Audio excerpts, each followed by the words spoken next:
Hey, everyone. Good morning. Happy Tuesday. We've got a very special 3-part episode for everybody. We know that there was mass demand to attend the Realignment conference 2 weeks ago, but obviously 99.9999% of you all could not make it to Miami for a really great set of conversations. So here's what we're doing. We have taken our 3 one-on-one fireside chats. Antonio García Martínez, he's been on the show before, fan favorite. Jacob Helberg, also been on the show as well. And then Mike Solana, also on the show as well, too. You could find their 3 episodes linked in the show notes. But Sagar, what did we talk about with each of them, starting with Antonio, going to Jacob, and then finishing up with Mike Solana? I think these 3 episodes are both good extensions of what we talked about previously, but there's a lot of new information there. I mean, with Antonio, what we really get to is about the internet and how it's just changed everything. And I know that may sound very broad, but attempts to rein in what we understand as the modern internet are almost certainly going to backfire because of the way that we know that information rapidly spreads and how that changes society. Antonio has a great articulation of Gutenberg, of the written word, about how analogous it is today to Facebook, how the censorship debates literally don't matter because that's not what we're actually arguing about, and what the nature of the internet itself is in terms of a medium of communication. The same thing whenever it comes to Jacob. I mean, with Jacob, we talked about China. I know, to some controversy, which was kind of fun, which we address actually there in the episode. But with Jacob, what we talk about is what does the new paradigm with China look like in a bipartisan fashion? That's actually probably the most important. With Mike, it's the same thing that we talked about on our episode, but we really delve into the more recent developments around San Francisco, around what exactly has gone wrong with cities, and why do Republicans suck at providing an actual agenda for cities that goes beyond any sort of national politics and has to do with, like, I don't know, public transportation. So I think these are all really awesome conversations. I think people are going to enjoy them. Yeah. And the last thing here, I want to pull out this segment from Mike's conversation. A lot of people really enjoyed Sagar and I talking about small p politics and what that really means. Right. Mike made this point, which has stuck with me ever since our conversation, where he said, vision, just looking at the world and saying, hey, here are these things that we don't like. Here are these things that we do like.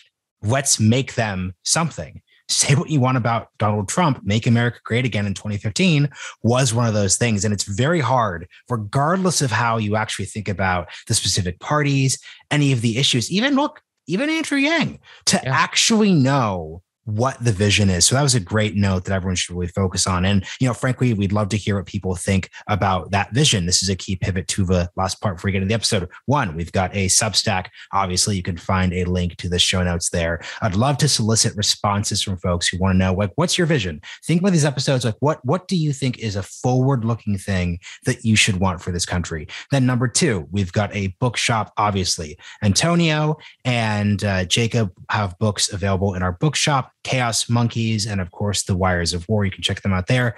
Finally, the SOC conference was obviously sponsored by Lincoln Network. We had nothing to do with the shenanigans with the down in Virginia or any of those things. Nothing at all whatsoever. Really great time. And we hope you all enjoy these 3 sets of conversations. Let us know what you think. Enjoy, guys.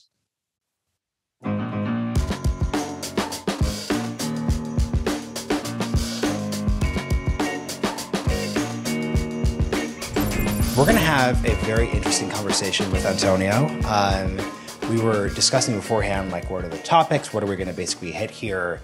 And the reason why we invited him is actually the whole point of our show, at its best, not at its worst, which we've talked about at the reception. At its best, we're basically trying to figure out how the world works by talking to different people who have different contexts, who have different backgrounds, hopefully through some type of different perspective. And I think Antonio, with everything he's doing at his Substack, the pull request, specifically pull request, not pull request, hits all of that. So I really wanted to have, and Sagar as well, just a very wide-ranging conversation that's going to hit the real diversity of subjects and speakers and everything. So I think I want to start off by focusing on the central idea that undergirds the pull request. It's in the About section. Politics, culture, economics are all downstream from technology. I kind of get what that means. I don't really know what that means. So let's just kick off there. Also, you should notice we're wearing the same outfit, and that says something about the nature of everything. This was also true last night, so we're solidly in the bonobos demographic, apparently, from the marketing perspective. So the pull request, I'll start with the name. By the way, I'm not obsessed with articles. I only had to insert the article because pull request is actually a YC company. And I only realized this later. It's like I didn't do like the porn star name check when you name a kid. Like I didn't realize that there's actually a whole different company called pull request. And so you indeed have to insert the article. Otherwise, you're going to get a DevTools startup website. So let's start with the name. So the pull request, this crowd, people are probably pretty familiar. Pull request is actually like a term of art in coding, right? It's when you're committing code to like GitHub or any version control system. A pull request is when you're asking the main branch to pull from your branch and say, look, I made a modification to the code base, pull from me and integrate to the main code base. And symbolically, in my own little nerdy, wonky way, it was an attempt to say, hey, wider world, like listen to us techies, right? It's funny, I'm from Miami, and I'm trying to hide it, but I'm just so flipped out at how much Miami has grown because I haven't really been back in 20 years. It's a random observation that I was sort of raised here and then went to San Francisco and lived a very different life. But the idea for the pull request thing is to actually try to span two different worlds, right? Kind of like Miami does, right? I was raised by a Cuban family here in the United States, and Miami has become kind of the go-between two different worlds, and I think the Cubans here are very good at that. That was my aspiration with the pull request, right? Like how is it, it's funny, I already started pontificating before this thing even started. How is it that techies, for example, get treated so poorly, I think, in the popular dialogue, right? How is it that, I'm sure if you go to Houston, the petroleum industry like runs that town, or Wall Street in New York, right? They don't have to grapple with local politics, and that's not like a problem they have to route around, right? But somehow for tech it is, and it's really strange because you look at the top 5 companies by market cap. We're talking literally trillions of dollars of market cap, are all tech companies, and yet they get kicked around by both Congress and the SF Board of Soups, like as if it was like a little laundromat or something. And Solana's here, right? I'm going to guilt him into running for SF, even though I think he moved to Miami. But why is it that techies, or just technology, either in the culture or in politics, haven't actually, I think, impacted it? Of course, it has impacted it, right? But I think that's just world history, right? Economics, politics, culture, religion are always downstream of technology. It's just unusual that technology has become so dominant in our lives and they have almost no impact. Can I ask you just like an obvious follow-up question, but I half mean in jest, but I also mean it seriously? Yeah.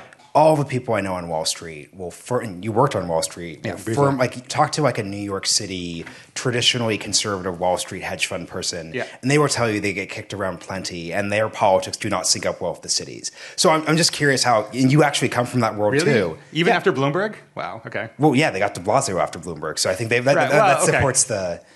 But Bloomberg winning the New York mayoral race is like... Let's not get too Mark Andreessen being mayor of San Francisco briefly, right?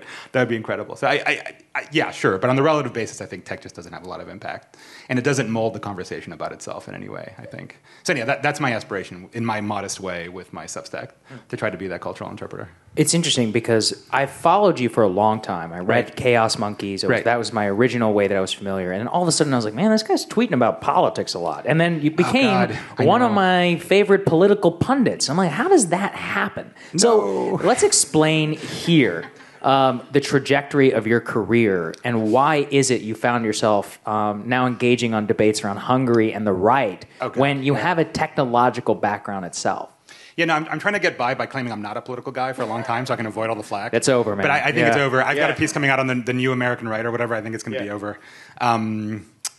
It's funny getting back to Miami. There's a saying here that even here the dog catcher has a foreign policy, right? Because everyone has to have a foreign policy towards Cuba, no matter what office you have in Miami. I guess maybe politics. I mean, it's kind of true, believe it or not. I mean, Suarez has a foreign policy towards Cuba. I guess politics is in the blood to some degree. And again, I think it's just. Getting back to your point, politics is downstream technology, and seeing the impacts of technology on politics, I think, are important. Some of the last reported stories I did for Wired was actually in the Texas midterms in 2018, looking at the impact of ads targeting technology on politics, which we talked about a lot in that season. I know. I guess it just lands us there. Also, religion as well is another thing that I'm getting into recently. And I think those two, our politics have become religion, which is always true in the United States, right? We are a creedal nation with a sacred document, defined by a sacred document, interpreted by this rabbinical court. And we argue what is the nature of American life every generation, right? And I think Americans don't quite realize how weird that is, right? So I'm also a Spanish citizen. Like continental Europe, you don't have debates on the order of the Protestant Catholic schism or whatever, or like the Orthodox Catholic schism every year, every time SCOTUS issues a decision. That just does not happen in the rest of the Western world. And so I think there's been something particularly religious about American politics. And of course, you can quote Tocqueville and all the rest of it saying about how religious American life was and how much that undergirded civic life. And I think it still does. I think we're just not overt about it. But. Coming from the tech perspective, then, what do you think the debates we're having right now are? And how would you frame those debates? I mean, the whole content moderation Facebook thing has been going on forever. But I felt like I pissed away years of my life on that whole thread. And so at this point, it's like I'm literally. You went there. We were not going to force you to talk about Facebook, but you revealed your actual preferences. I'm literally posting links from like 2018 Wired articles saying my opinion still stands. I'm still right. Just read me what I wrote in 2018. Like nothing has changed. I don't know. We can go down that road if you want. Let's actually go there. Like. So I'll start with a take of yours that really aged well. And this is actually the take of yours that got me beyond just being a fan of Chaos Monkeys. You wrote a great piece in Wired about how the press was going to go back to the 19th century, right? Yeah. How there's this 20th century period where you really do have, and once again, like these people were kind of centrist, center-left, but like they were moderate, like Walter Cronkite, Peter Jennings, and how if we treat all of our media as that as the default, like you're going to go crazy because that was 5% of our actual history, and we're going to see more partisan things. That completely played out. So let's just keep going. Yeah, let me review that a little bit because I think that might be a little weird for most people who don't look at media that way. If you look at the past 50 or 60 years of media embodied by Walter Cronkite, which probably is older than I think that it's before even my time. But he used to end every transmission saying, "And that's the way it is," right? And there's a famous moment when LBJ says, "Oh my God, I lost Cronkite," because Cronkite turned against the Vietnam War, and that was basically the end of the Vietnam War in the United States in terms of public support for it. That notion of like mass market media, the notion of reporting, the notion of fact checking, the notion that there's some sort of objective truth that the media should hold to, right? That is that's a very post-World War I, World War II situation. Part of it's driven by economics, right? Macy's needed nonpartisan news to actually run things in, right? It didn't want partisan media. Up until about the very early 20th century, late 19th century, every newspaper was partisan, like overtly partisan. The Press Democrat was the Democratic newspaper in your town, and if you were a Democratic Party member, you subscribed to it. And if you were Republican, you didn't, or whatever else, right? Everything was partisan, right? And so this notion that, oh my God, democracy dies in darkness because we're losing the form of media that has existed for a blip in time. I just don't buy it, right? I mean, literally, go back and read the lives of the founding fathers, right? If Ben Franklin were alive today, he'd be an anon-account Twitter shit poster with like 15 alts, and he'd have been canceled 6 times. And I mean, Sam Adams literally convened the Boston Tea Party in his newspaper office and then wrote about it, claiming he hadn't been there the next day, right? And you're telling me that, like, if we don't have, the Washington Post reporting on the Republic's going to die? Give me a break. I mean, it's just, these people are just, they're stuck in this little world and they don't quite understand it. But I do agree that there is a danger to that, right? Which is, if you go back to the subscription model, and again, this has aged well because it's kind of come true, right? The New York Times financially is actually doing very well, unlike many media companies, and it's mostly because they're driving subs, right? Yeah. And as their own media reporter, Ben Smith, said, it's not about reporting anymore, it's about compelling narratives, right? That's a quote, that's a direct quote. New York Times is about compelling narratives. I'm like, okay, but they should be overt about it, right? It's no longer all the news that fits the print, it's the compelling narrative, my last thing there is that that's fine, but it also, I think it creates a much more volatile political situation, right? Go back to the Ben Franklin situation. We had a sitting vice president shot the former Secretary of the Treasury and then went back to office as if nothing had happened, which is what happened with Aaron Burr and Hamilton, right? So it was also a much more volatile and conflictual time than I think we're used to. One book that Marshall and I have been reading recently, which has been very informative, it's called The Age of Acrimony, and it actually was counterintuitive. We can be like hand-wring around democracy and more. It turns out that during our period of most acrimony, of most hatred amongst one another in the post-Civil War period, before we actually figured out how to reconcile our questions, we had the highest levels of civic engagement ever. Right. And this is why I want to bring it back to the media question of, it's not a bad thing necessarily, is it, Antonio, to have like partisan media? We actually had higher news literacy at those times, whenever we had partisan media, than we did in kind of the anodyne Walter Cronkite age. So I'm curious, like, when you say, when we look at this technologically and its downstream cultural effect, is it a good thing? Is it a bad thing? Is it value neutral? What do you think about it? I'd say it's a good thing, but I think this time it's a little different, which I know is like literally the catchphrase to every failed venture in life. No, this time it's different. But this time it is different because even in the Age of Acrimony, right? When again, I don't know if people realize why Burr shot Hamilton. Hamilton had made anonymous allegations about, I believe it was Burr's wife. Yep. So it was literally an on-account shitpost that got him shot. But in that age, right? Like, okay, here's one of the things that flips me out, which might throw the conversation for a loop. But one of the things that's most freaked me out in the past 100 years is the decoupling of how information moves from how matter moves. Like bits and atoms now move in different directions, right? And again, I know that sounds like, well, obviously it does, like who cares? But you realize this country didn't even have time zones until the early part of the 20th century. It didn't matter what time it was in New York. Nothing moved fast enough for you to care about what the exact time was in New York, right? I don't think we've realized how we've hurtled down this road of instant information in the span of like a century, like 3 long human generations. It's really not been around for very long at all.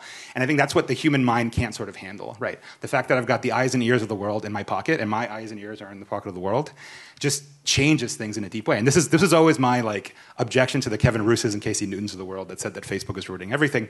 The key example is WhatsApp, right? WhatsApp is like a simple messaging app, right? Which most people here are probably worldly enough to use it. It's not very popular in America, but it's like the app in Spain, Europe, everywhere else, right?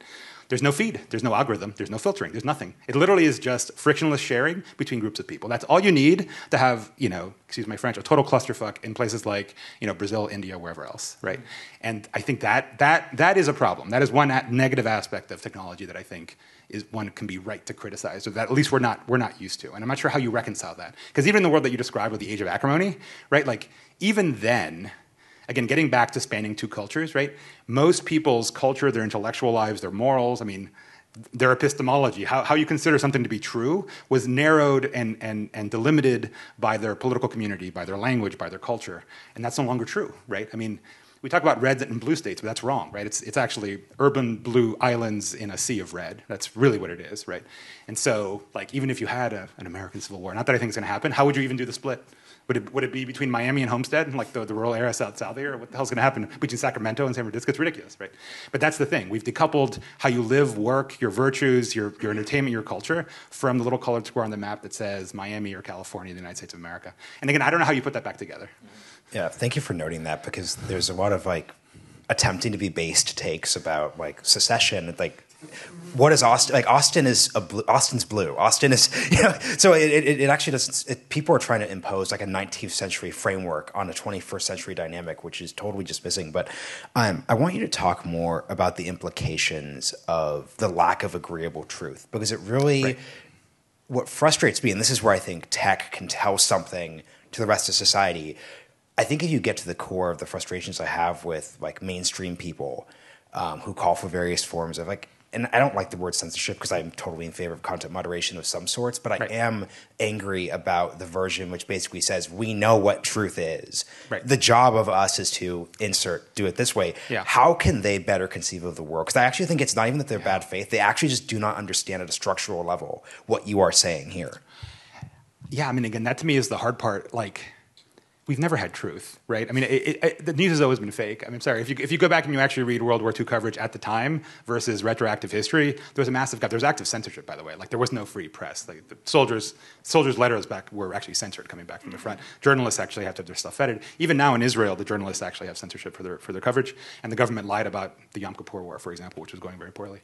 And so you can cite lots of examples in which I don't think there's ever been a moment of truth.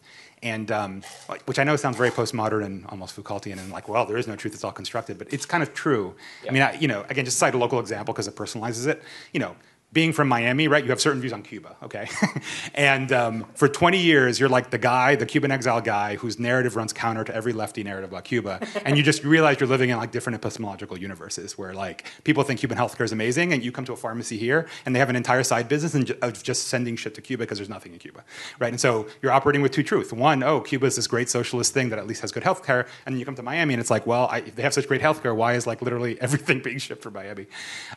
But those existed independently. Like in some sense, I guess we didn't have to agree on Cuba policy because like what the hell, whatever. I'm not sure how you fix that. It does seem like we're actually quibbling over lots of truths that have, statements of the world that aren't even important, right? Like something about like the illusory. What do you mean by that? Well, like well, just to cite a random example, the media cycle around Chappelle has gone on for approximately 5 times longer than the Afghanistan debacle, right? And I'm sorry, like the whole Chappelle thing, like isn't even remotely as important in any real human or political sense, right? And so, yeah, I mean, what is the truth around Chappelle? Maybe that's not a question worth answering. I don't know. Who cares, right? Just to cite, I don't know. Maybe that's a non-answer, but that's yeah. I agree that you need a narrative script, right? Even startups, right? They have some vision of the world. Maybe it's wrong, but the fact that we all agree on it is key, right? And again, the news has always been somewhat fake, right? This isn't new, but I don't know how we arrive at a mutually agreeable vision of the future that at least is an action plan. It's a model of the world that we can use. Yeah. So again, to tease out the how is this different, and to think about it, I mean, the introduction, and you've written about this, the printing press, right? It was the same existential level threat to culture, to the ability. Oh, these peasants, they're reading now, and now they have all these ideas, and we can't control it. Obviously, we took some time, a couple 30 years or so wars, in order to figure that out. I mean, is that just a version of what we're in? Is it even analogous or useful at all to think about? Yeah, no, I think it is. And I know it's totally cliche, but bear with me for a second. Everyone makes a printing press analogy, but the thing is, if you actually do a deep dive into it, and this was going to be the subject of my second book before I kind of wimped out and went back to tech, but whatever. I did a lot of reading about the history of the printing press, which is actually not that well covered, actually. Yeah. The life of Gutenberg, very little is known of him. He died in total obscurity, by the way. He was revived by 19th century German romantic nationalists. They don't even know where his grave is. That story end? Well, let's not go there. But if you look at Gutenberg, it's completely analogous. He actually raised money with venture backers. He made not a penny because he got booted as CEO, and it was actually his venture backers who actually made money off the Bible. The Bible was actually not his biggest sale. The first thing that Gutenberg sold was actually Catholic indulgences, actually, because he had to make money, because that was that. Yeah. And again, he was kind of a failed businessman, but he developed everything. It wasn't just a printing press. Paper didn't exist as we know it today. Ink didn't exist as we know it today. The way to mold, he was actually a goldsmith originally. He figured out how to actually make the typefaces that actually functioned in the printing press. The printing press, he literally used wine presses from his part of Germany. That was the least interesting part. It was all the rest that was actually interesting. In any case, so as a side note, he died, whatever.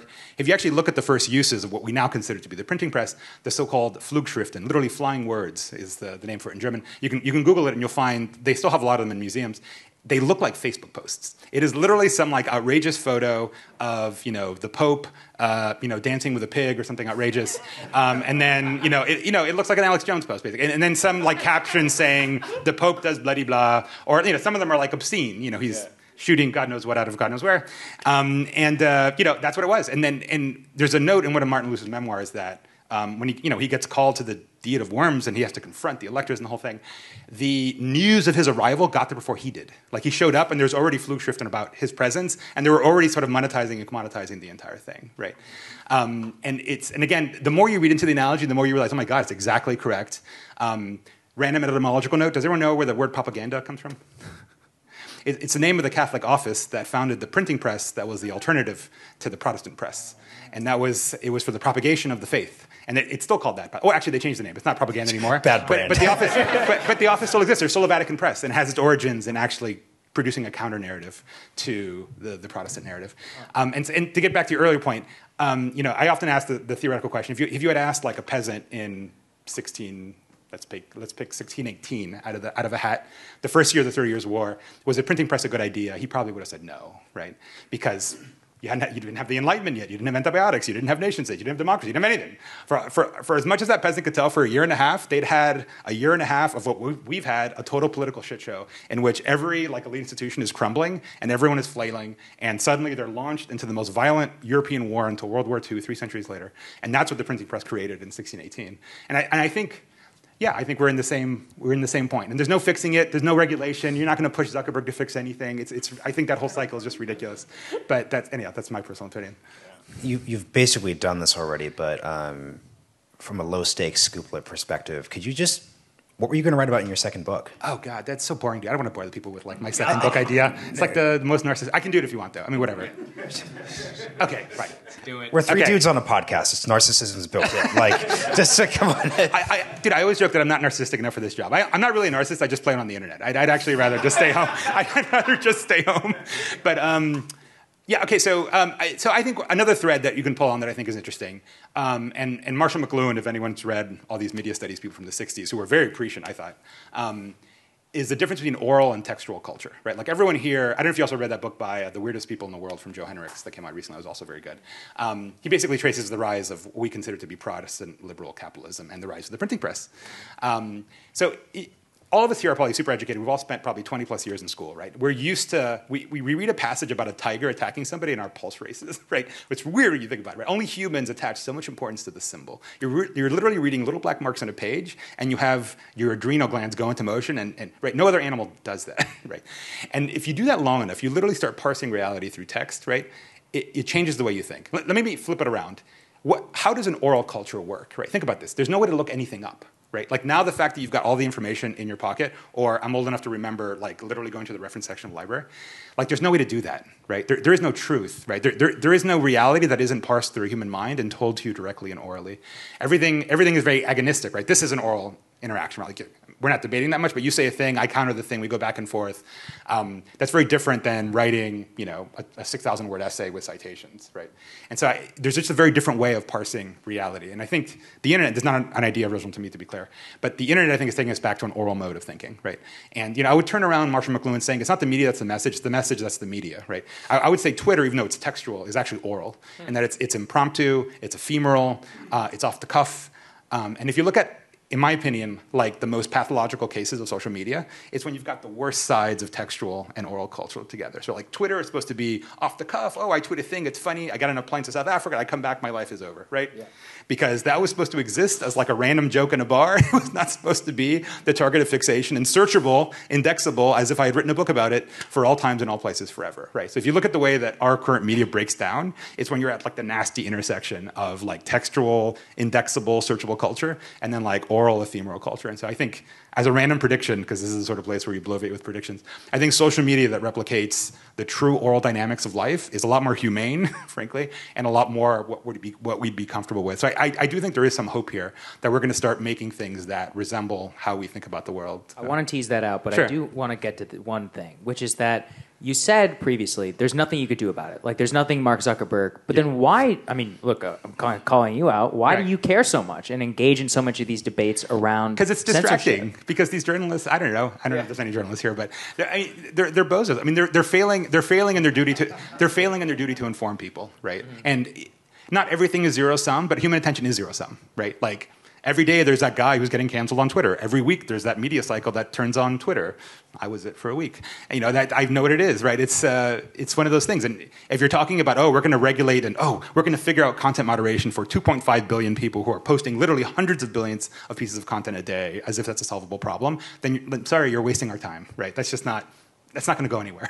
This is a moral panic similar to going back and reading about the moral panics around trains and bicycles. Our faces were supposed to melt off if we went more than 10 miles an hour. It turns out it didn't happen, right?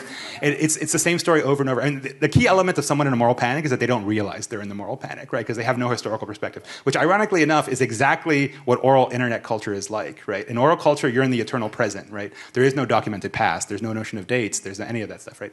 So it's just odd to me that the very cognitive problems that the internet sort of presents is what's keeping us in this bizarre loop that I think we need to get out. I'll lean into your idea of overusing the cliche of this time is different by saying, but Antonio, like this time actually is different. Like the internet, I feel like you're cheating by comparing the internet to riding a bicycle.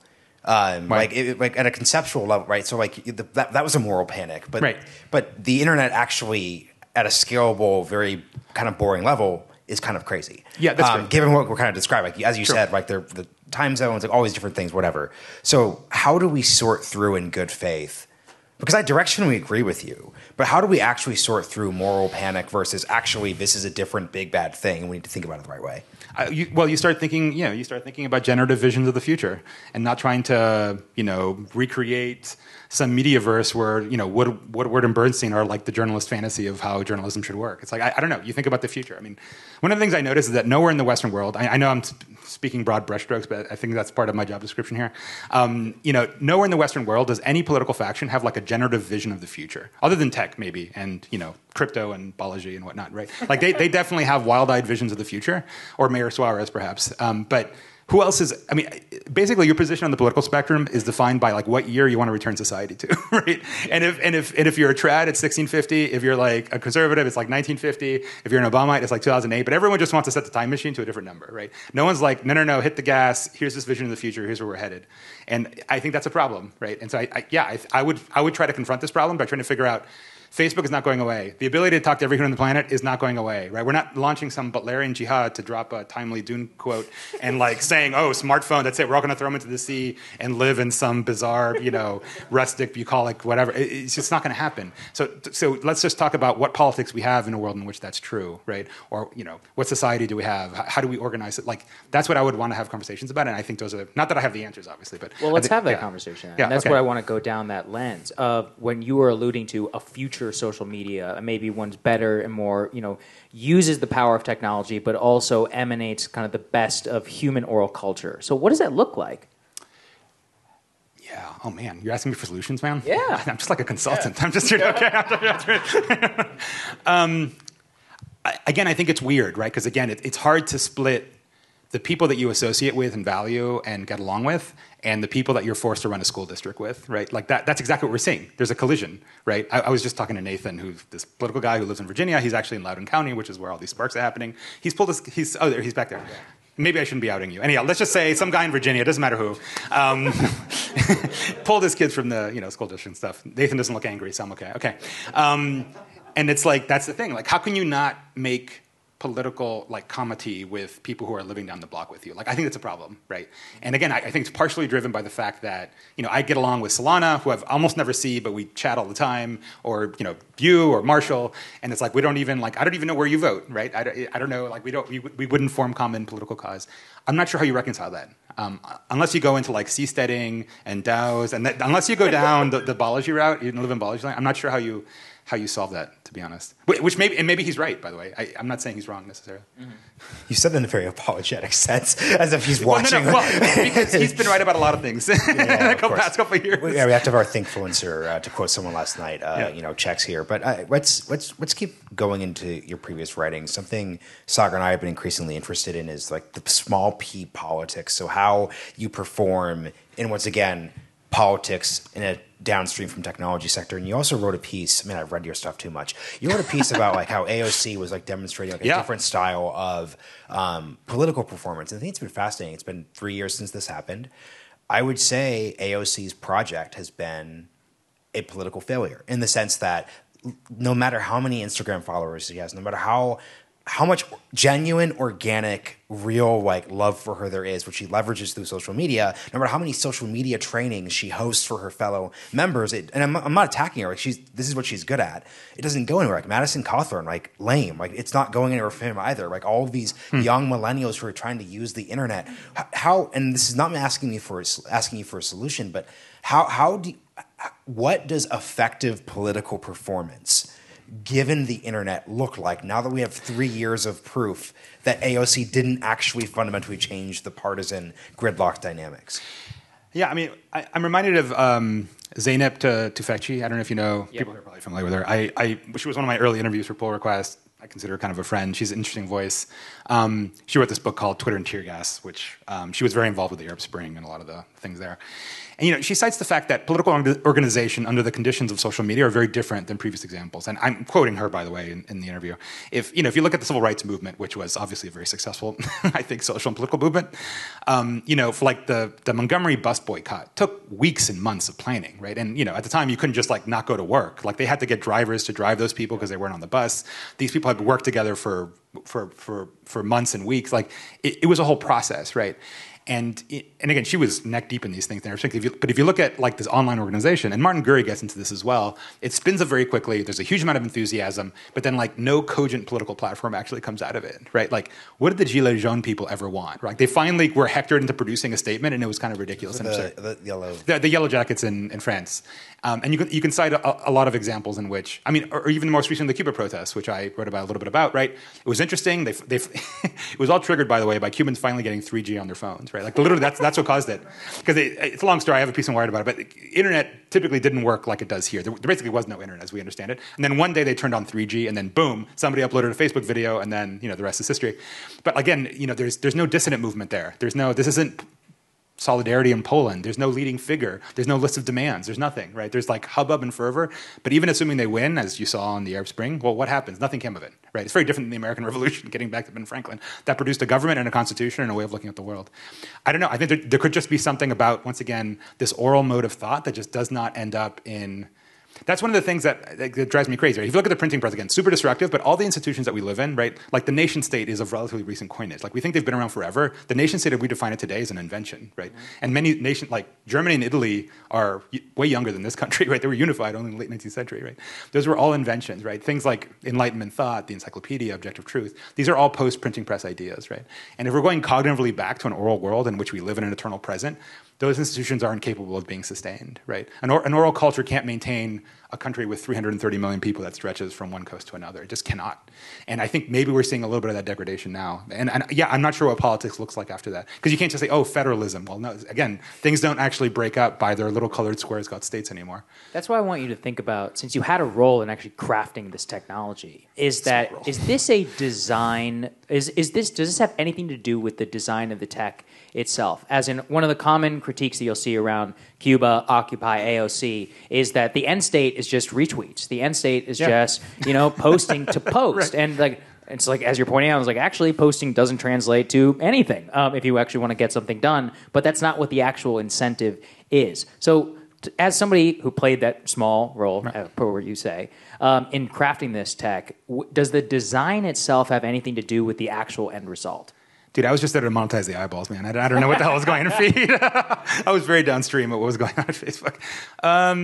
I don't know. There's, as far as I know, there's no malicious plot to like undo Western civilization at Facebook. I don't mean intentional. I'm saying in terms of the way that it is designed itself, is just, maybe because of a confluence of events, maybe just because somebody just made a decision one way. Does it lead to different outcomes, or more what I'm getting at is an inevitableness that it was always going to turn out this way? I think I forget who tweeted it. Maybe it was Benedict Evans who said, the internet makes smart people smarter and dumb people dumber, right? And so you literally go into the internet and you go down one of two hallways, right? Because I think, again, if you look at a lot of techies, right, like, again, getting back to the textual oral divide, it's weird that we have, like, computer code is the most textual thing there is. Like, literally, machines can, like, repeatedly read it. And so you've got people who live their heads in code and screens to create code for people who are like watching TikTok videos and like couldn't read 500 pages without looking at their phone, right? Who are obviously outside of the textual world.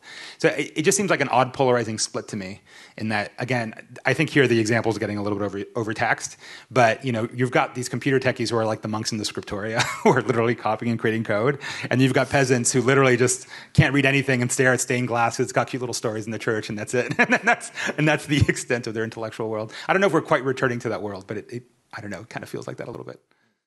Jacob, thank you for joining us. We're just going to kind of dive into things. So for those in the audience who have not listened to every single thing we do, have not watched the segments and the episodes, can you just start us off by articulating your thesis around technology, foreign policy, 21st century? Sure. So I started writing a book that I just published from the vantage point of having worked at a tech company and seeing how the tech industry in Silicon Valley was increasingly being caught in the crosshairs of geopolitics. That's why I decided to write the book. Increasingly, tech companies are being viewed and treated as proxies and target of geopolitical power. And fundamentally, when we look at broader geopolitical dynamics at work with the US and with China, it's increasingly shaping the norms and global governance around the world and ultimately impairing the future of democracy. One of the things that I watched with great interest is when I first started getting interested in this was it didn't seem that anybody had really even given thought to the question of China.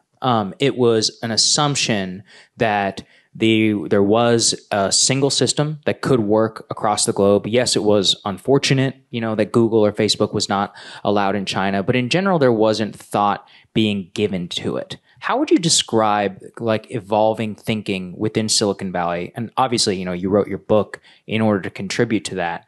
where did they have to start grappling with China itself and then the broader geopolitical questions around it? So the predominant ethos in the tech industry for a long time was reflective of a larger school of thought that emanated out of Washington, which was that as China would grow freer, it would ultimately become richer, and therefore, as a country, we didn't really have to invest that many efforts in trying to proactively encourage political liberalization. Silicon Valley tacitly embraced that approach because it's historically a very idealistic culture, and it's benefited from a mostly open and free internet.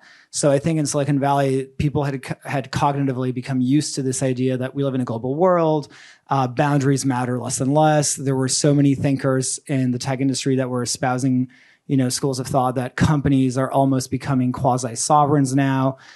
Denmark even went as far as appointing an ambassador to the internet, quote unquote, to represent Denmark, the country, to tech companies. But this was just reflective of a broader pattern of behavior where tech companies increasingly start to see the world as very global and detached from geographic political boundaries. And that was fine when the world was basically run by a single country and America was not challenged around the world. But obviously now with the rise of China, economically and increasingly politically, that has changed very, very quickly. And obviously in 2010, most technology content platforms in the US have been banned in China. So I think year by year, tech companies have been bruised by the increasing degree of repression, political repression in China. And so now there's a bit of an awakening taking place among a lot of software companies that have been restricted in China. And I think a lot of hardware companies that have been allowed to continue doing business in China are in a very uncomfortable position of trying to figure out how to deal with the fact that they have invested billions of dollars in very, very expensive supply chains that are tied up there and that they're reliant on. Something I like speaking with authors a bit deeper into the book tour. Our episode came out the day of book launch. What has been what's just been the reaction to your work? You're literally going coast to coast. You were, at Milken earlier in the week. You're here in Miami, home base, obviously. But just what has been the broad reaction? Because you're a Pete Buttigieg alum. You're not. This isn't 2015 where everything we're saying here would be read as just purely right wing or just sort of outside the bounds of common discourse. Just would love to hear about how you'd reflect upon the reaction. I've approached a lot of this issue through the prism of my personal experience of my father being from Ohio. My grandfather worked at a Jeep factory. Pete Buttigieg is from Indiana. So, I spent a lot of time thinking about what has been the real world impact of the Sino-American relationship. And I think that part of what has caused so much popular anger around this issue and why it's become such an important issue for a lot of people is that the impact has been very, very negative for a lot of people. And I think we need to be honest about that. And I think people are going to be very frustrated if, their political leaders don't reflect, that their sources of resentment. If you just look at the facts, there have been 66,000 manufacturing plants that have closed down from 2000 to 2010. 2.5 million manufacturing jobs evaporated. China is the number one producer of illicit flows of fentanyl. It shares a border with 14 countries and has more border disputes than the number of countries that it actually has a border with, 17 countries. If you care about the environment, it's the worst polluter in the world. If you care about human rights, it's engaging in genocide. So it has offended just about so many aspects of American society so comprehensively that I think that is the primary reason why now you're seeing 81% of American, according to Pew Research, that are demanding across party lines a much stronger position on China. And I think people are rightfully appalled when they see China trying to export its censorship norms through the NBA and through Hollywood in our country, in our information environment. I think that really was a big wake-up call for people. The real question, Jacob, and this is where I would appreciate your forward looking, is how do we deal with it? Because you pointed out the hardware. I mean, look, my heart would say, let's get out, no more. But I'm not, look, Apple phones still have to be produced. There are still hundreds of billions of dollars of supply chain infrastructure that remains in China. If not in China, then China has like double outsourced it to Vietnam, but they're the main supply vendor who controls that relationship. How and what boundaries should we draw in our technological relationship with China? Should we be values first? Should we be pragmatic? And how do we balance the two? So I'll divide that response into, I talk a lot in my book about the gray war, which refers to gray zone conflict, which is basically geopolitical conflict that's beneath the conventional threshold of war, that includes things like cyber attacks, economic sanctions, and then talk a little bit more about conventional warfare. On the gray war side, as I discuss in my book, the biggest sources of leverage that China has and exerts internationally are through the back doors that it inserts in information infrastructure, namely through Huawei and ZTE, that it exports around the world. Then there is the supply chain side, which is networks that build networks. China is the factory floor of the world. And if it cuts off our companies from access to supply chains, that's a really big problem. So we need, on the gray war side, to be thinking about how do we deglobalize China's reach in information infrastructure, because ultimately, if China is able to export its internet infrastructure to other countries, you could only think about the impact on the national sovereignty of countries if it's able to know all the dirty secrets of every judge, every politician, all the sexual escapades, all the financial dealings, all the things that people encounter in their everyday lives of other countries, especially smaller countries that don't really have the political muscle to resist that kind of coercion. On the supply chain side, I think Japan has followed an interesting model, which is basically to pay companies to reshore outside of China. Frankly, I think we need to have a industry, public sector, very, very accelerated debate about what would be the most expeditious way to get our most critical supply chains outside of China. And I think part of that involves doing the legwork of figuring out what are the bucket of goods that aren't critical to national security, and we don't care where it comes from. What are the bucket of goods that are so critical that they need to be made here, and what are the bucket of goods that are important but can be made in some sort of allied space? Yeah. And so there's a lot of public policy thinking that needs to go into that. And then on the conventional warfare side, we have never been so close in most of our lifetimes to a conventional confrontation between great powers than we are today in the South China Sea. If you look at the facts on the ground, with the buildup of 350 ships, 250 missile silos, the launch of a hypersonic missile that caught our intel community off guard, I've been a very big proponent of substantially beefing up our deterrence, because ultimately we have had a policy of engagement with China for many, many years.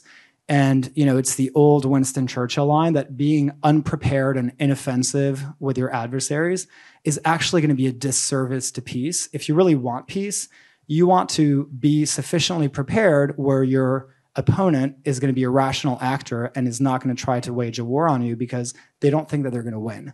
And so ultimately, if they think that this is going to be an easy takeover of Taiwan, they're going to do it because Xi Jinping has made it a promise. If they don't think that it's going to be easy and successful, they're going to find some way of spinning it at home for why they should delay it. And so we need to change that equation very quickly. Now that we've gotten to the 81% number you refer, I think a huge part of this project broadly has to be the what's next question. And before the even what's next question, the question becomes, what does the U.S. want from China? What does the U.S. want China to look like? Because if you listen to the CCP, there's this broad narrative about they want to return to the century of humiliation. They want us to be kept down. They're trying to contain us, et cetera, et cetera, et cetera. What do you think we should directionally want from China? I think there are a lot of structural changes that need to come out of the CCP for there to be an exit ramp and an easing of relations. I think so long as China engages in behavior where they have basically made the U.S. their adversary in their domestic propaganda and whipping up nationalism at home, and justifying all kinds of aggressive behavior abroad. I mean, I don't know if you guys saw, but they just, carried out this expansive information operation claiming that COVID came from lobsters from Maine. So points for creativity. That one's pretty good. You just have to ask yourself, we can have the best intentions. We can decide that we want to be friends with China, but ultimately, if they're not going to meet us at the altar, if you're dealing with someone that doesn't want to be friends with you, you're not going to go very far. And peace is inherently a two-way street. It's not going to be achieved by either if it's not attempted by both. And so, unfortunately, I think that with Xi Jinping, you're dealing with a person that has made it his rallying cry to be decidedly anti-American. And so he's 68 years old. I think we're just going to have to outlast him and, see who comes after him. I was recently reading a quote, I think from John Mearsheimer, where he said that the greatest strategic blunder in world history will be the U.S. empowerment of its peer competitor on the global stage. And in fact, the co-optation of the elite of that country, who in many ways still wants and believes in that policy of engagement. Also, it happens to benefit them to the tune of hundreds of billions of dollars.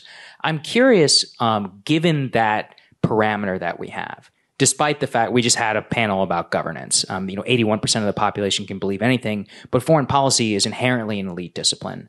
And so even within this discipline, despite, some of the critics online who think that there is some broad consensus around strategic deterrence against China, I would say that that is not the case whatsoever. So what do you think is the current elite consensus around China, Jacob? Because as Marshall was saying, let's say 2015, what you were talking about with fentanyl, I mean, that was literally considered a right-wing talking point, even though it's true. Where would you say that we are in terms of the people actually in charge? Where are they falling on these things? So I find that the current foreign policy debate often boils down to, back like 6 years ago, the debate was if you were hawkish on China or if you were just outspokenly in favor of quote unquote engagement, which was basically code for just, pursuing a bunch of other priorities and not prioritizing any domestic issue. Today, everyone is sort of paying lip service to the idea of competition, quote unquote, but where the policy cleavage comes in is as soon as people start talking about competition, that is a very different type of nomenclature than people that are simply saying that we are in a Cold War with China. And the reason is that you can afford to lose a competition, and a competition implies that you are competing with someone on a level playing field. It's like a game of tennis, and ultimately, it's your survival isn't really on the line. The people that say that we're in a Cold War acknowledge this is an existential issue that should be prioritized above every other foreign and domestic policy initiative. And what's at stake is the political survival of the liberal order. And so ultimately, when people talk about competition, the way that American foreign policy towards China gets implemented looks very, very different than, policy thinkers that embrace a Cold War nomenclature. And just an extra word on that note, the expression Cold War scares a lot of people because, we're sick of war as a country, and we've just come out of Afghanistan. And, but unfortunately, we might be tired of wars, but wars may not be tired of us. And it's, if you look back at history, during the interwar period, you had what I find concerning is that you had a very similar situation in Britain and France that were very, very fatigued of war. They didn't want to hear anything about another great war. They were desperate to avoid another conflict. They had basically dismantled their military because of high debt levels that they had run during World War I. And as a result, that produced the policy of the now infamous appeasement policy, where Chamberlain famously said, "Oh, if only we could sit at a table with the Germans and figure out a grand bargain, I'm sure we could find a way to satisfy them." That approach, sometimes, dialing back to my initial point, can actually invite the very kind of conflict that you're looking to avoid.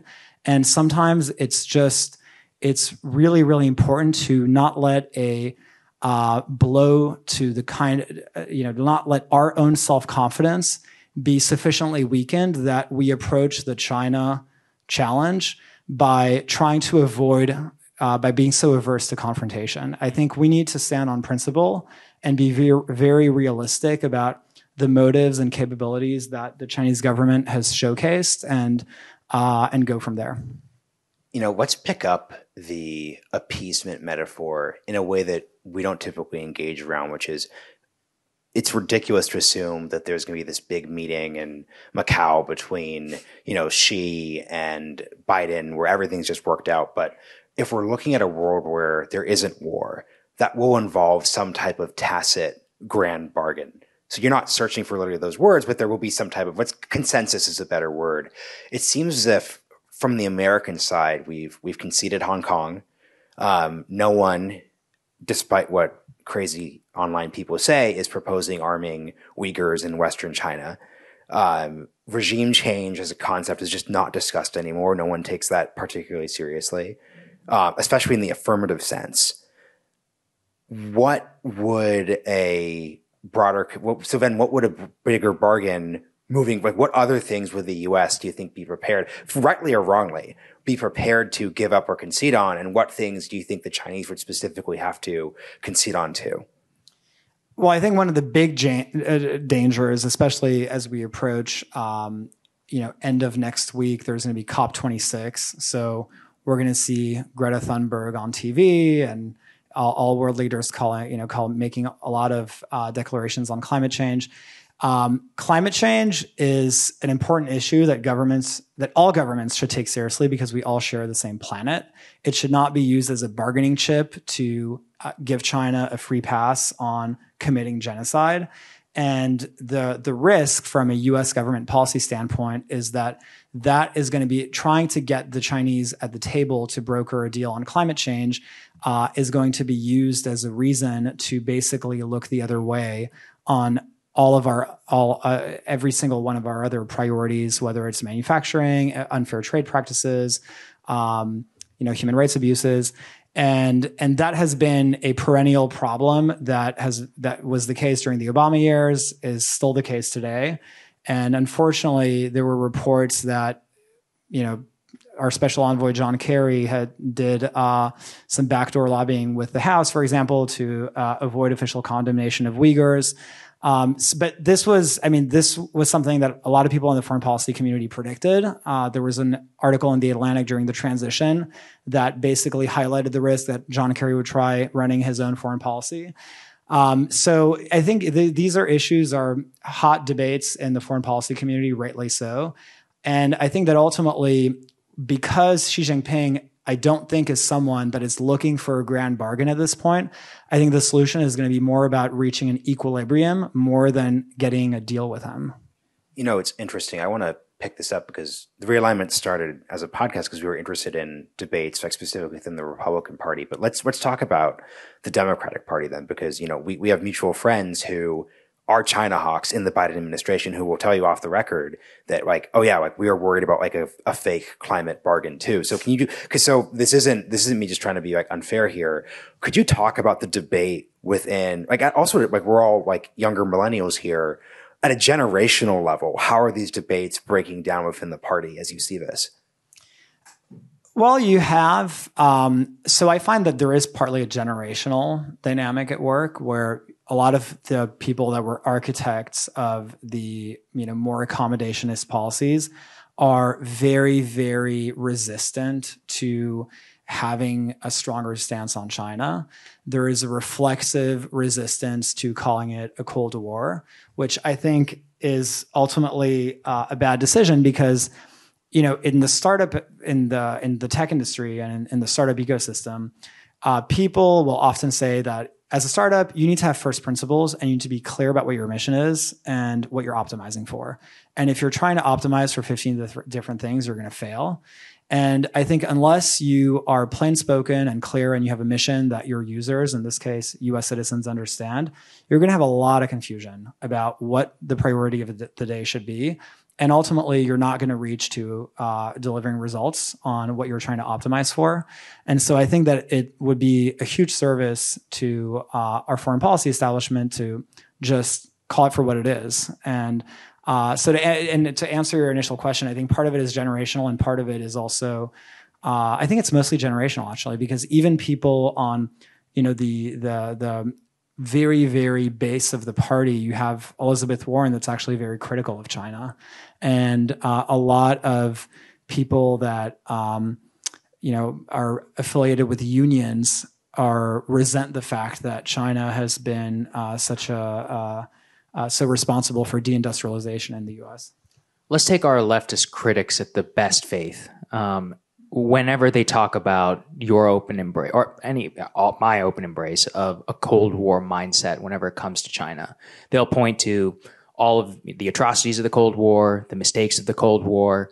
Why is it that you're comfortable using that type of language? And what do you make of, once again, their best faith critique, which would be a Cold War mindset, Jacob, arming the South China Sea? Who really cares about Taiwan anyway? Are you really, willing to let working class men and women die on the shores of Taiwan because of a quote unquote principle? How do you engage with the best faith version of that critique?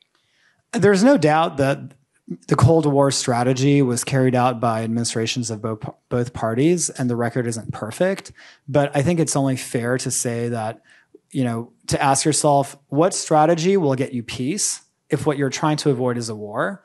And if you're really going to compare the results, let's compare the results to the alternative to a Cold War policy, which is accommodation. And the record of when we have had an accommodationist policy towards a revanchist, autocratic great power is not exactly a great record, because that is what led to a actual world war. So I think if you're trying to get peace, it's kind of a false friend to say that accommodation is going to deliver that for you. I think the last question I'll put forward before we get to the audience Q&A would basically be this. How do you, once again, we were talking beforehand, we weren't responding to the mean Substacks and YouTube pages about our episode, but we will talk about them here behind their backs. Something they were also just pushing on is this idea that the American corporate military industrial complex elite would benefit from any type of conflict with China. But it seems to be the lesson from the Trump era was these cleavages really were based around Wall Street, finance. It's the NBA. I define that as an elite run institution. They are not looking for conflict. So how do you see the elite industry level discourse actually breaking down? So it's interesting because you're right that Hollywood and Wall Street have, up until this point, been the two biggest industry constituencies that have been resistant to a more hawkish stance towards China.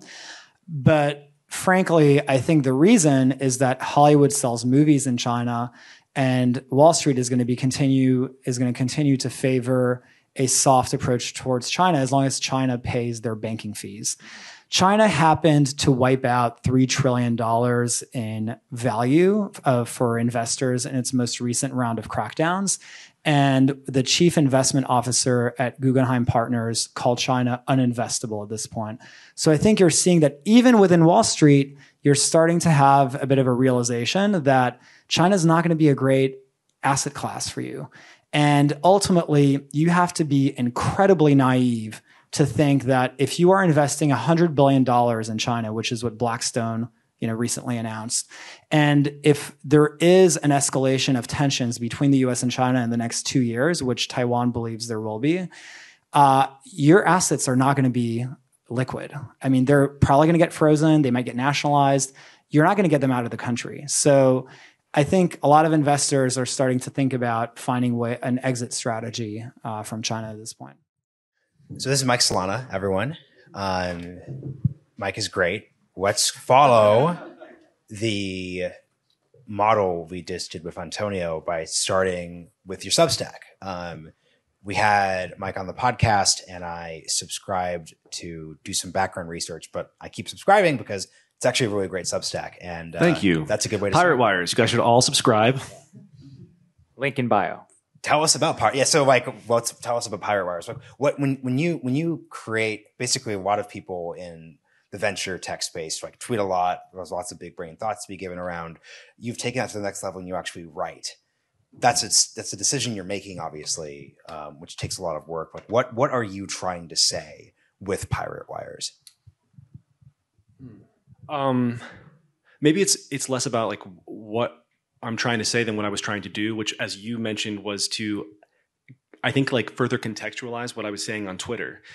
Twitter is this like crazy kind of war. It's like an intellectual war space. It's insane, and I think to survive in that world and to be successful in that world, you end up having to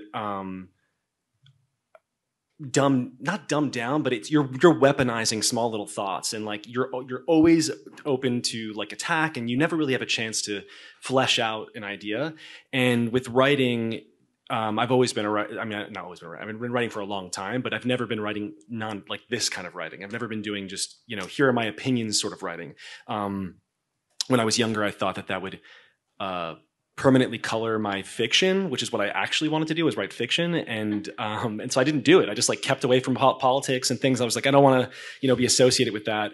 In 2020, got to a point where I was like, I just like have to say it even more than I was saying on Twitter. And it was just to do that. It was to remind people like, okay, yeah, I'm fighting for ideas on Twitter, but like, here's like the long form version of that. And the topics tend to be, it's like tech is where it started. It's like tech, politics, culture, and specifically a counter voice to the dominant tech press narrative, which you guys have talked a little bit without Antonio before, but that's kind of how I see myself in the space, is a voice sort of for the industry. And I criticize it all the time, but I criticize it from a place of like, I'm on its side.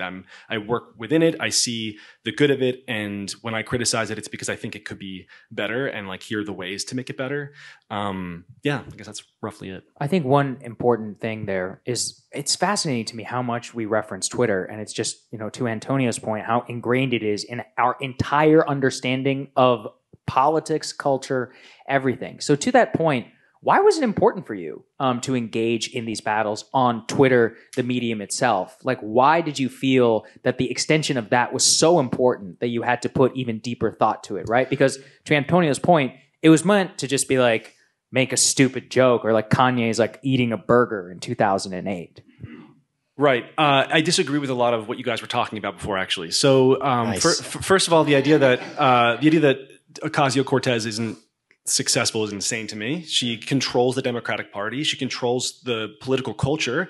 And Madison Cawthorn, that's not an apt comparison, right? Like, I think Ocasio is uniquely charismatic and incredible at navigating the internet. And Madison Cawthorn he's really hot. Like, that's like the main thing that's happening with him.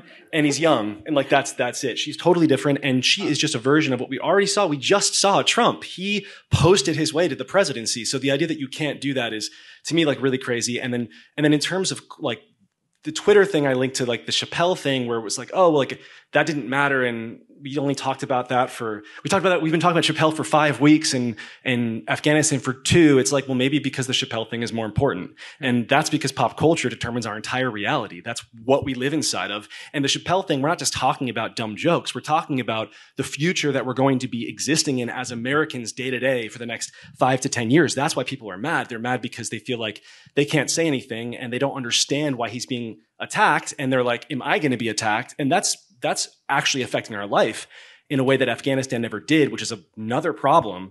And it is a problem, but that's just the truth, is Afghanistan didn't impact the average American. And the Chappelle thing, I think, really does. And Twitter's important because that's where all this stuff happens. Like, it all does seem stupid. It seems cartoonish and ridiculous, and you are tweeting about nonsense some of the time, but that it is like the live wire of culture. That is like where everything begins. You are talking about dumb shit on Twitter, and then a week later it's on The View, and like that's the life cycle. Yeah. So for me, it's important to be there because that's where everything is happening.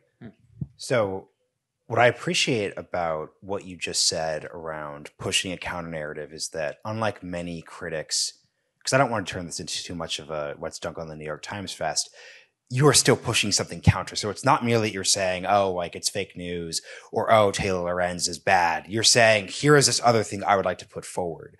So let's focus on what narrative you are trying, not in a bad way, but what story are you trying to tell about the tech industry? Are you trying to tell about our politics and culture right now? Okay, so there are a lot of things. I think probably the thing that cuts through all of them is we have to be more accountable. We are accountable for our own reality. And so one thing I talk a lot about, separate from the New York Times, want to get away from that, and separate from even tech, would be local politics, and particularly in the context of San Francisco, which is where I live about half the time now. But it's my home. San Francisco, I still consider my home. Miami, I come to for work.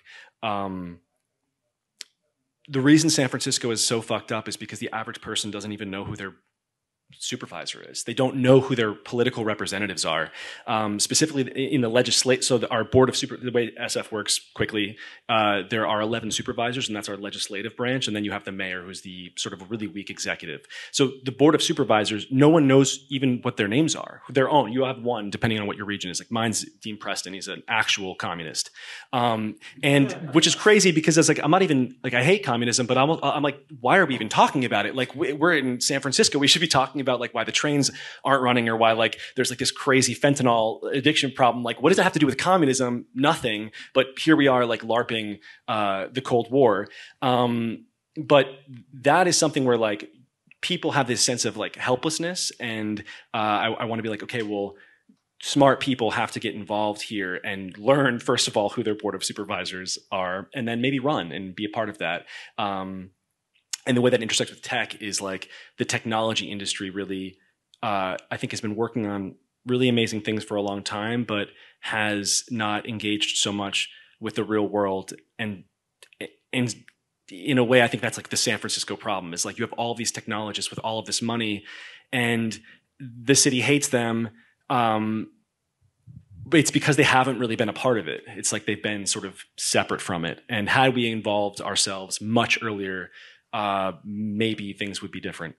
Something I'm curious about, we just did an event with Peter Thiel, and a question that I asked him was about this idea of exit versus voice. So saying something versus like leaving. I'm curious, the obvious Twitter narrative around the Bay Area has been lots of very wealthy, but also very influential people leaving, exiting the different locales, New York City, Austin, Miami, et cetera, et cetera, et cetera. It doesn't really matter where they go. You have Elon Musk leaving, I think, for more complicated reasons than a really bad tweet from an elected official, but that always plays into the narrative. What effect do you think the very high profile exits have had on the political dynamic you're describing? Because to your point, if you're saying the flaw was the tech did not engage enough, aka through voice in the process, does the exits that have happened, do they impact the actual dynamic and the players who are still there? I don't think they really do. I think that among the people in local politics, so one of the big problems that we have in local politics is it's like a different class of people almost. It's like this weird little insular game where for decades, no one has paid attention to them in most cities in America. And it's like that they have their own world. They're not even thinking about, like the Elon Musk thing, that crossed Lorena's radar only because everyone was mentioning her on Twitter. That's the only reason. It was like this flood of mentions that she got, and so she kind of dipped back into the conversation. But other than that, she doesn't care that Elon leaves. They're not thinking about complex problems. This is like, our local politicians are truly the intellectual D team of America. Everyone else ignored it, and those are the people that you get, and they like power, and it's like that's what's going on. In terms of the exit versus voice thing, I'm going to take this in like a slightly different direction. I think it frustrates me, this conversation, because I think that we've not even tried voice, and I think exit eventually is maybe something important. And I might leave San Francisco myself if I don't see a future for myself there. However, like no one has really, really, really put in the effort to fix it yet, and so it's hard for me to say like, oh, throw my hands up, it's over, we tried. it's unwinnable. Like I've lived there for 10 years and I've never seen a compelling candidate ever not one who I was like, yes, that's the person. That person's saying it. Like I want to at least give it a try and see if they can win. We didn't do that. No one in tech has sent someone up who's interesting. No one in the city has sent someone up who's interesting. And so like once that happens, once you see these candidates who run on a sort of more reasonable platform, they want action-oriented problem sort of solving type thing. So one example would be homelessness. The problem is people are sleeping outside. The solution is the only acceptable solution is a world where that does not exist anymore. That problem is gone. Everybody has a bed. The end. Solved. Until I see people run on that with that kind of thinking and lose, then it's like, well, I don't know why we're even talking about leaving. So here's what I'm curious around how you reconcile this want for local politics, which I also want, but also with almost what is a victory of tech, which was the great flattening of speech, of making it so that, people in New York City can debate whether Walgreens in San Francisco is closing because of crime or not. And everybody has all sorts of takes. I haven't even been to San Francisco in 2 years, and I feel like I know everything about every crime that happens there.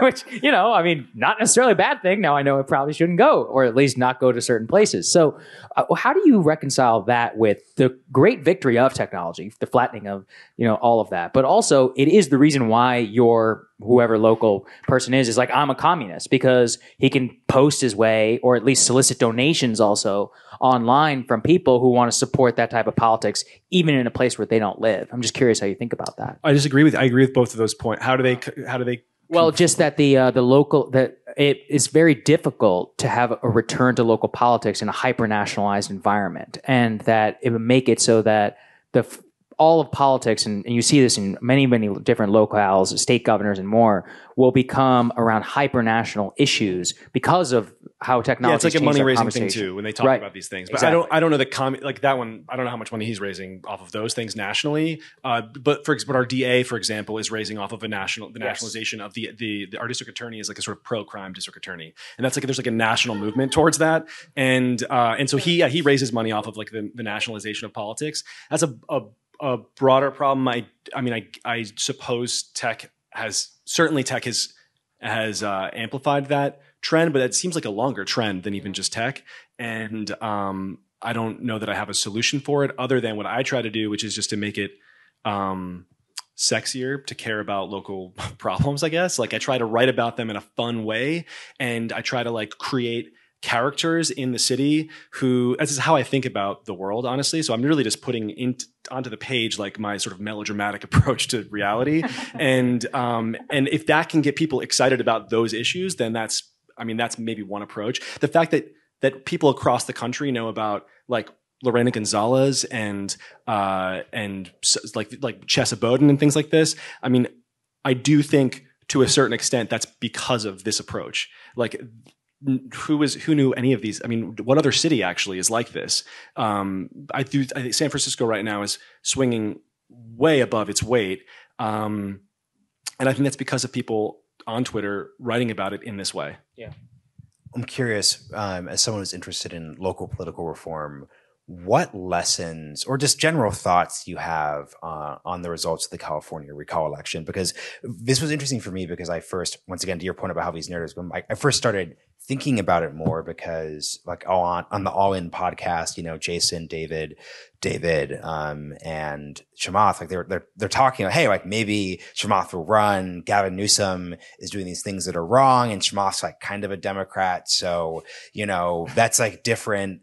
Yeah, that was a side swipe, but different conversation we could have. But the point is, it then evolved into Larry Elder, which is like he's like, I know he's libertarian, but he's operationally like a Republican in the California sense. So how do you just think about the broad arc of what happened and what lessons local or even state-based reformers should take from that experience? I'm glad the recall failed. And that's because, so I think that Larry Elder, I don't think was nearly as insane as as people said, he really just does this stupid libertarian thing, which is like he refuses to not be principled on certain issues that are crazy. So like Rand Paul famously not wanting to take an issue on like whether black people should be allowed in a restaurant. I don't know if you guys remember this. Like this is where he was like clear. It was just like, just say yes. Like, yes, everyone's allowed in the restaurant. Like move on. Like you're never going to have an intellectual conversation about this. That's like a lot of what Larry Elder was trying to do. Like he was trying to have these weird intellectual conversations about things that just don't map that way. And he's just not really a politician, but he's running now.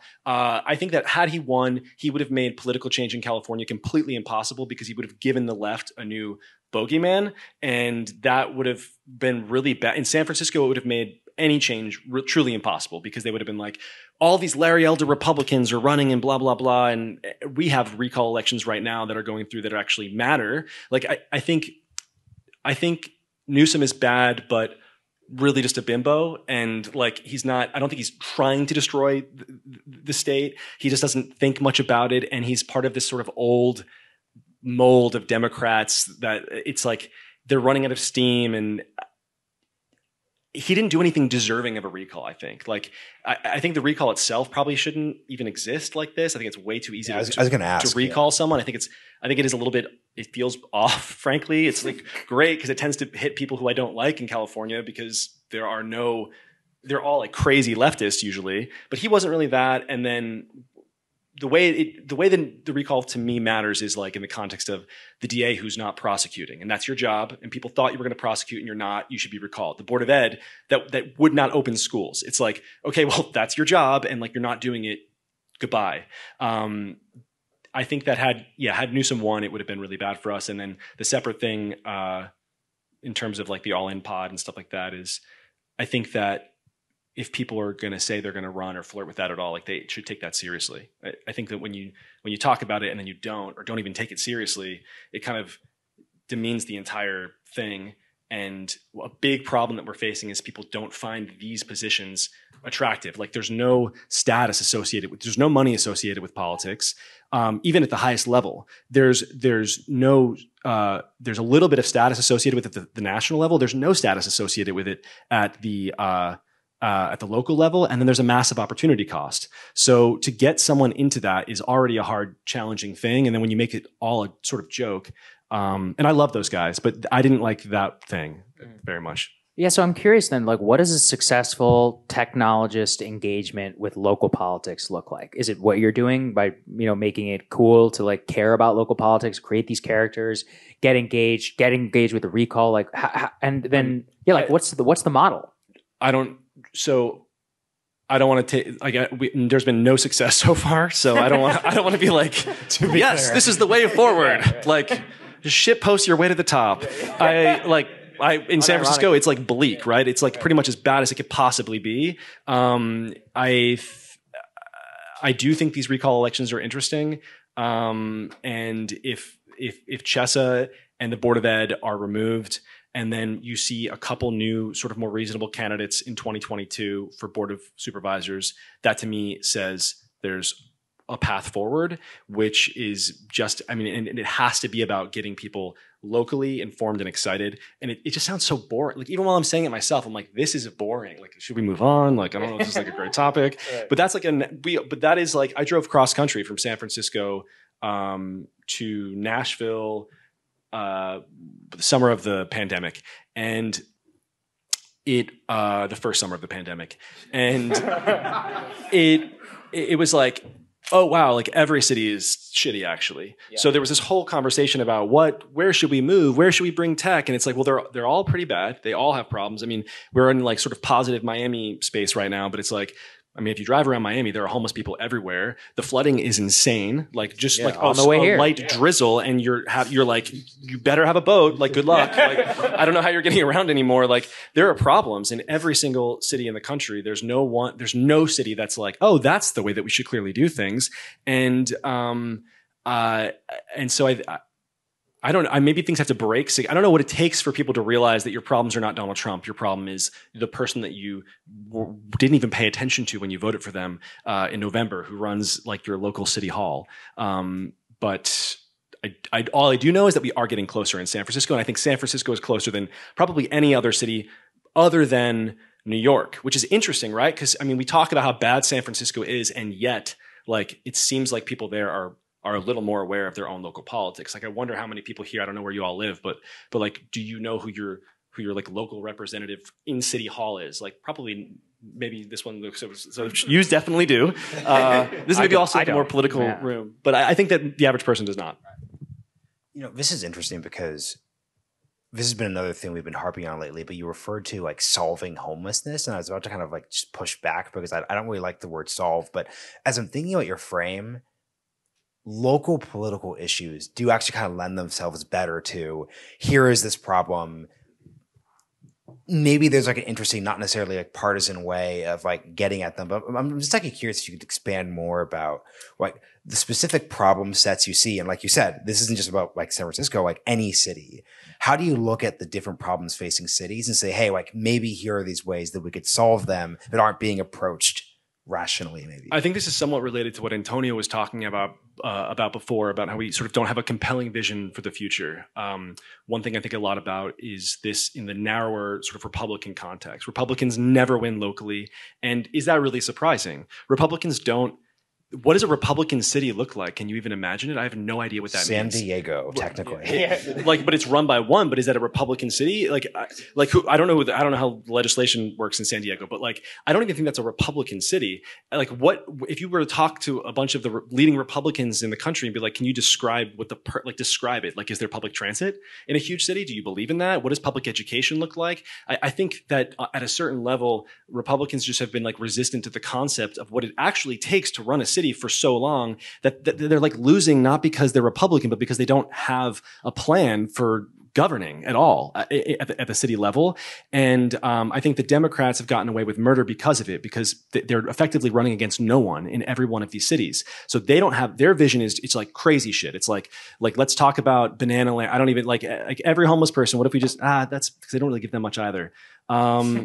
I mean, I guess a good one would be like, I mean, should people just not be prosecuted if you steal less than $1,000 worth of stuff from a Walgreens or something? Like that's like a version of a Democratic thing that's like, that seems crazy. Like maybe crime should be illegal. Like that's like throwing that out there. But they are allowed to do that because they're running against no one. And I think what Republicans need to do is one, just like commit to caring about the city. Like you have to actually have a plan for things like public transit, but then two, it's this, so the problem solving thing that I was talking about before in the homelessness context is like, there are all sorts of problems like that. So you have a fentanyl problem, you have the homeless problem, you have a public education problem. In San Francisco, up until very recently, we had a people shitting in the street problem.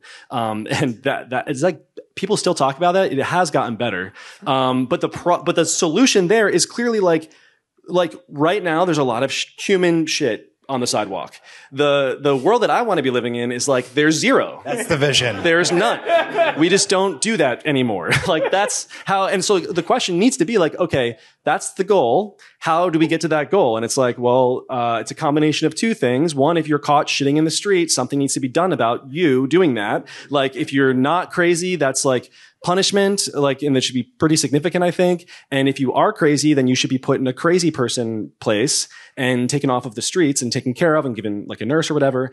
And then the second piece of that puzzle is like, there needs to be a cleaning solution to that, like an immediate sort of like, as soon as someone shits on the street, it's got to be cleaned up. And we actually have that in San Francisco. And the reason that people saw so much human shit on the streets is because the guy who ran it was completely corrupt. And he's now going to probably end up in jail, and whoever, I don't know who's running it now, but they have been doing a better job of getting to it. But the root problem of people shitting on the street, that still happens. Like people are still doing that. And so we have to fix that. And every single political issue should be like that. It shouldn't be like, okay, with homelessness, what we do instead is okay, well, there are lots of homeless people, so here's $650 million a year. You can put it towards like, let's get some mobile showers, and we'll do like a work program if people are interested in stopping by and no one comes, and then it's like endless bureaucracy. And maybe we should just give money to 85 different nonprofits who are each taking a different piece of it, but actually no one's in charge, and zero people are focused on the root problem, which is there are people sleeping outside. Like the end goal needs to be that not happening anymore. And because that's not the goal, people have this internalized sense of helplessness broadly, I think in America broadly, and in the city you see it, it's like in this like microcosm of that. Really with the infrastructure bill, you see it.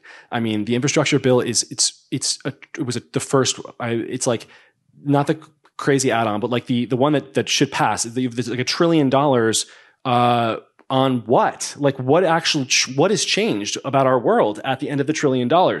So Apollo, the entire interstate highway system, and the Manhattan Project, all three of them combined, adjusted for inflation, cost less than $1 trillion.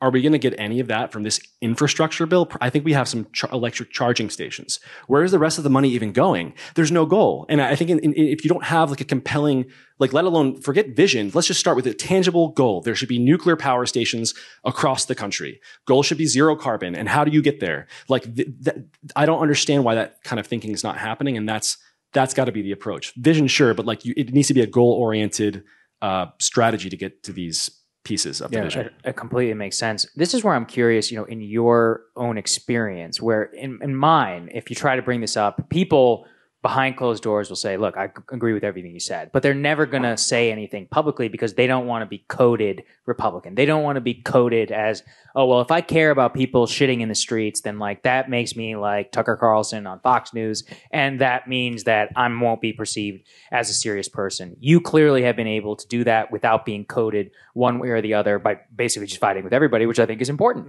But how would you see that as a model for people who are in your industry how can you create a model for them to be able to do so without being coded explicitly right wing or even left wing, speaking out against something else? It's scary to be that is a fear that I had for a long time of being just labeled something that then takes my identity away from me publicly in a huge way. That was like a paralyzing fear for a long time. And the way I got over it was just like, just not caring anymore. I became so agitated by what I saw that I just had to speak. And I'm like this kind of person anyway who like needs to talk a lot. and so like it was only there was only so long before I was going to have to say something. And I don't know that there's a model there. It's just like I wish people. I was at a conference once. I do this thing for Founders Fund where I bring CEOs out to a remote location and we kind of have a conversation about the future. CEOs, writers, thinkers, a few scientists. And I brought Claire Lehman from Quillette out. This is maybe 4 years ago, before I was really killing it. Like I was not killing it. Like I'm doing great, but I mean like killing ideas, like literally like going out to Twitter to murder ideas. I was very quiet and private, not more so now than I am now. And I was talking to her about this. I was like, what do we do? I mean, the media is crazy and all these people are crazy online and like, I'm scared to talk, and like we shouldn't live in a world where people are scared to talk. And I can't remember verbatim what she told me. It was a longer thing, but the crux of it was like, "Don't be a coward." Mm-hmm. It was like to me specifically, and I was like, it was like, and she was like very dry about it, and it was just like it was. I was like, holy shit! Like I'm like mortified, and that is like that's correct. She's out there saying what she thinks and getting attacked for it. And that's the price that you pay. And I think more people need to do that. Caveat, I don't think like CEOs should be doing that. I think it's not safe. And they always are hitting me up in my DMs. Like if I am talking about some issue related to tech that they agree with, they'll be like, thank you for saying it. It's, you're voicing what a lot of people are thinking, blah, blah, blah. I wish I could do more. And I'm just like, don't do more, because like I can't be really deplatformed. I work for Peter Thiel, right? Like there's nothing I've said that's going to get me canceled by him. So it's like, I'll talk for all of us. I think there are other people though out there who can say more if you're not super, super exposed in a way that's going to destroy you. And it's something that you know quite a bit about, especially if it's a topic that you know about, then you should talk. And even CEOs do this in the context. So Ryan Peterson from Flexport just had a whole entire thread on what was going on in Los Angeles with the shipping. And it was brilliant and incisive. And it talked about politics a bit, but from a place of knowledge, and also it has a direct link to his company. So of course he should have an opinion about it. And then the same with, you see this with Brian Armstrong at Coinbase all the time. And you've seen it a little bit with Jack Dorsey though he's like much more careful. But like those things are good. Like jump in then and say what you think then, and be courageous then, because if not you, then who?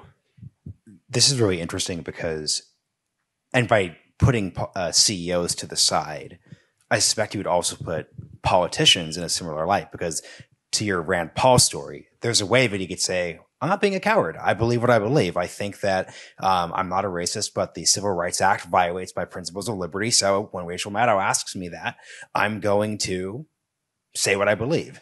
And I'm a coward if I don't do that. So like which I think is like stupid and means you're not very good at politics, but that's a separate matter. So like, what is this line between politics and pragmatism and cowardice and just being smart? Like, how do you think about these? Well, maybe the problem is that people believe that at all. Like maybe because I think with politicians, you are elected to represent people. And so if that's what you believe and the average person doesn't, and they don't believe it in a really, really sort of pronounced way, then I guess thank you for saying it. And the average person will vote for someone else. That didn't really happen. So maybe the average person didn't care. So maybe good on him. Maybe he survived. I don't know. Like maybe I'm wrong. You're right. I think that I would like to live in a world where politicians were more honest as well. So maybe I was too judgmental of Rand Paul for thinking perhaps a person should be allowed to kick a black person out of a restaurant. I don't know. You're right. It's an interesting question. Yeah.